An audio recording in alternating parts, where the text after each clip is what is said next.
দুই দিনের সফরে ঢাকায় পৌঁছেছেন কাতারের আমির Sheikh Tamim bin Hamad Al Thani. সোমবার বিকেলে তিনি ঢাকা পৌঁছান। জানা গেছে, বিকেল 5টায় একটি বিশেষ ফ্লাইটে হজরত শাহজালাল আন্তর্জাতিক বিমানবন্দরে পৌঁছান কাতারের আমির Sheikh Tamim bin Hamad Al Thani ও তার সফর সঙ্গীরা। বিমানবন্দরে তাকে স্বাগত জানান রাষ্ট্রপতি মোহাম্মদ শাহাবুদ্দিন। এ সময় কাতারের আমিরকে লাল গালিচা সংবর্ধনা ও গার্ড অব অনার প্রদান করা হয়।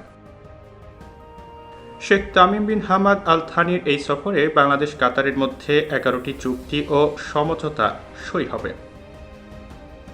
মঙ্গলবার সকালে গণভবনে প্রধানমন্ত্রী শেখ হাসিনার সঙ্গে আমিরের বৈঠকের কথা রয়েছে। এ সময় চুক্তি ও সমঝোতাগুলো সই হবে।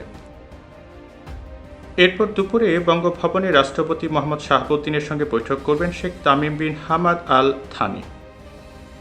কাতারের আমিরের সম্মানে ঢাকা উত্তর সিটি কর্পোরেশনের আওতাধীন মিরপুরের কালশির বালুর মাঠে নির্মিতব্য পার্ক ও মিরপুর ইসিবি চত্বর থেকে কালশি ওড়াল সেতু পর্যন্ত সড়কটির নামকরণ করা হবে। মঙ্গলবার তিনি নিজেই এই পার্ক ও সড়ক উদ্বোধন করবেন।